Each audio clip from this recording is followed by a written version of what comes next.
বিসমিল্লাহির রহমানির রহিম। আসসালামু আলাইকুম। প্রিয় শিক্ষার্থীরা, সবাই কেমন আছো? আশা করি ভালো আছো, সুস্থ আছো এবং নিরাপদে আছো। আমি শামীমা নাসরিন, সহকারী শিক্ষক, দিদার মডেল হাই স্কুল, আদর্শ সদর, কুমিল্লা।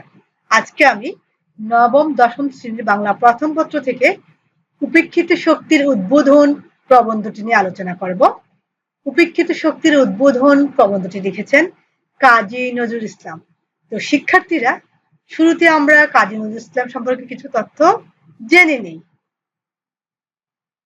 আমরা কাজী নজরুল ইসলামের ছবিটা দেখতে পাচ্ছি। তিনি আমাদের জাতীয় কবি।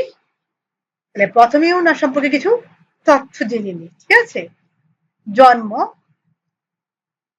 11 জ্যৈষ্ঠ 1306 বঙ্গাব্দ, 24 মে 1899 খ্রিস্টাব্দে তিনি ভারতের পশ্চিমবঙ্গের বর্ধমান জেলার আসানসোল মহকুমার চুরুলিয়া গ্রামে জন্মগ্রহণ করেছেন। ছোটবেলায় তিনি লেটু গানের দলে যোগ দেন।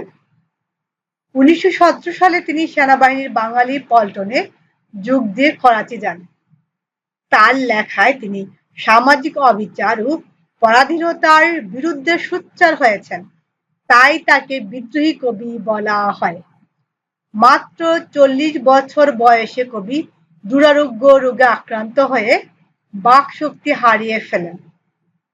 তিনি আমাদের জাতীয় কবি। কবির উল্লেখযোগ্য কাব্যগ্রন্থগুলো হচ্ছে অগ্নিবীণা, বিষের বাসী, ছায়ানট, প্রলয় শিখা, চক্রবাক, সিন্ধু হিন্দুল বিশেষভাবে উল্লেখযোগ্য। কবির কিছু উল্লেখযোগ্য উপন্যাস: ব্যথার দান, রিক্তের বেদন, শিউলিমালা, মৃত্যু ক্ষুধা, কোহেলিকা ইত্যাদি। তিনি 29 আগস্ট 1976 সালে ঢাকায় মৃত্যুবরণ করেন। ঢাকা বিশ্ববিদ্যালয়ে মসজিদ সংলগ্ন প্রাঙ্গণে কবিকে পরিপূর্ণ সামরিক মর্যাদায় সমাহিত করা হয়। তো সুপ্রিয় শিক্ষার্থীরা, আমরা কাজী নজরুল ইসলাম সম্পর্কে অনেকগুলো গুরুত্বপূর্ণ তথ্য জেনেছি, ঠিক আছে? তো এখন আমরা মূল পাঠে চলে যাই। আজকে আমাদের পাঠ হচ্ছে উপেক্ষিত শক্তির উদ্বোধন।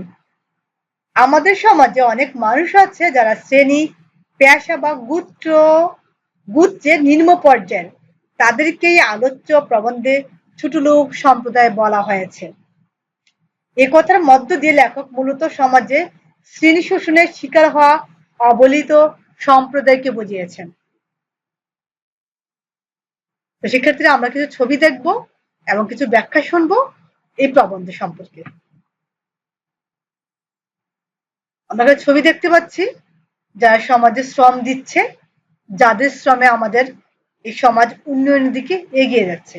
দেখো, আমি পড়ছি, যাদের উপর আমাদের দেশের 10 আনা শক্তি নির্ভর করছে, অথচ আমরা তাদেরকে উপেক্ষা করে আসছি। তারাই হচ্ছে আমাদের দেশের তথাকথিত ছোট লোক সম্প্রদায়।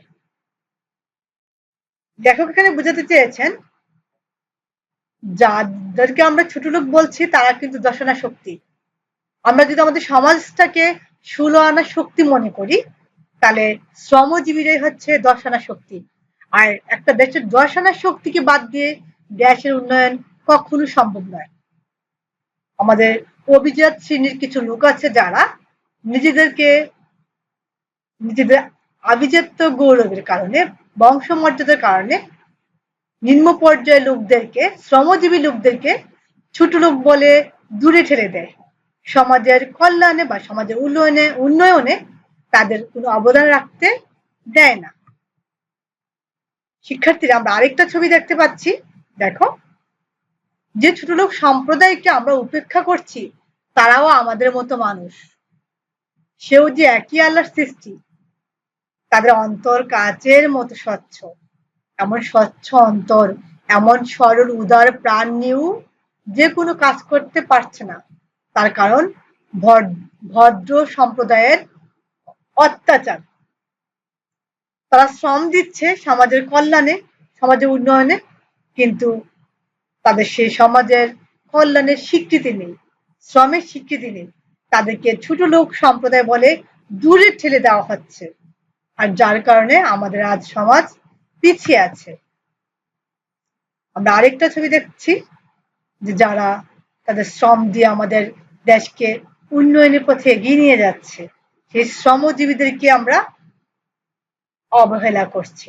দেখো, আমাদের এই সত্যিকার মানুষদেরকে আমরা এরকম অবহেলা করে চলি বলে আজ আমাদের এত অধপতন। তাই আমাদের দেশে জনশক্তি বা গণতন্ত্র গঠিত হতে পারছে না। একটা দেশের সমগ্র জনগণকে নিয়ে কিন্তু একটা দেশ, আর সমগ্র মানুষ মিলিয়ে একটা জাতি। তাই দেশের উন্নয়ন করতে হলে সমগ্র মানুষের উন্নয়ন করতে হবে। সমগ্র মানুষ যখন উন্নয়ন হবে তখন দেশের উন্নয়ন এমনিতেই হয়ে যাবে। তো শিক্ষার্থীরা, আমাদের দেশের উন্নয়নের জন্য অবশ্যই শ্রমজীবীদের অবদানকে স্বীকার করে নিতে হবে। আমরা একটা ছবি দেখতে পাচ্ছি, দেখো, ছবিটা হচ্ছেন মহাত্মা গান্ধী। তিনি ভারতে অসাধ্য সাধন করেছিলেন। তো গান্ধীর আভিজাত্য গৌরব নাই, পদ গৌরবে অহংকার নাই। তিনি ছোটলোক সম্প্রদায়কে ভাই বলে বুকে টেনে নিয়েছেন। সে আহ্বানে জাতিভেদ নাই, ধর্মভেদ নাই। সে যে ডাকার মতো ডাকা, তাই নিখিল ভারতবাসী অর্থাৎ উপেক্ষিত হতভাগারা তার দিকে বাহু মেলে ছুটে এসেছে। এই মহা আহ্বানে তারা কি সাড়া না দিয়ে পারে? অর্থাৎ এখানে মহাত্মা গান্ধীর তিনি বংশ গৌরবে নিজেকে কখনো গৌরবান্বিত করেন নাই। তিনি সাধারণ মানুষকে বুকে টেনে নিয়েছেন, ভাই বলে সম্বোধন করেছেন। তাই তো সাধারণ মানুষ তার ডাকে সাড়া দিয়েছে, ভারতের উন্নয়নে অবদান রেখেছে। যদি পারো এমন করে ডাকো, এমন করে উপেক্ষিত শক্তির বোধন করো, দেখবে তারাই দেশে যুগান্তর আনবে, অসাধ্য সাধন করবে। তাদেরকে উপেক্ষা করার, মানুষ হয়ে মানুষকে ঘৃণা করার কি অধিকার আমাদের আছে? ইহা তো আত্মার ধর্ম নয়। আমরা মানুষ, ধর্ম বর্ণ জাতি নির্বিশেষে সবার একটাই পরিচয়, আমরা মানুষ।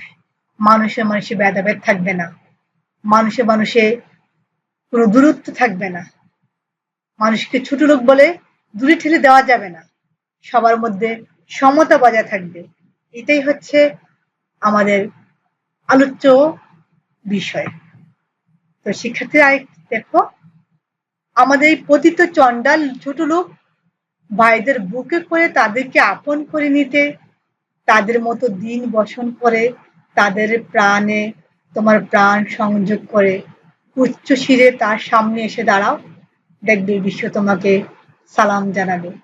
অর্থাৎ আমাদের এই তথাকথিত সমাজ যাদেরকে ছোট লোক সম্প্রদায় বলে, চণ্ডাল বলে দূরে ছেড়ে দিচ্ছে, দূরে ঠেলে দিচ্ছে, সমাজের কল্যাণে অংশগ্রহণ করতে দিচ্ছে না, তাদেরকে যদি আমরা কাছে নেই, তাদের মতো সাধারণ জীবনযাপন করে যদি তাদেরকে সামনে এনে দাঁড় করাই, তাহলে তারা সমাজের উন্নয়নে অবদান রাখবে, যার ফলে আমাদের সমাজ উন্নতির শিখরে পৌঁছে যাবে।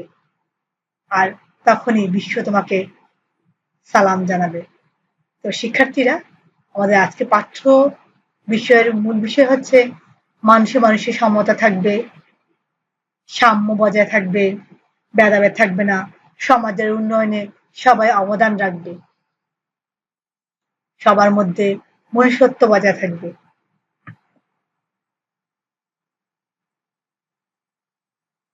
সবাই ভালো থাকো, সুস্থ থাকো। আল্লাহ হাফেজ।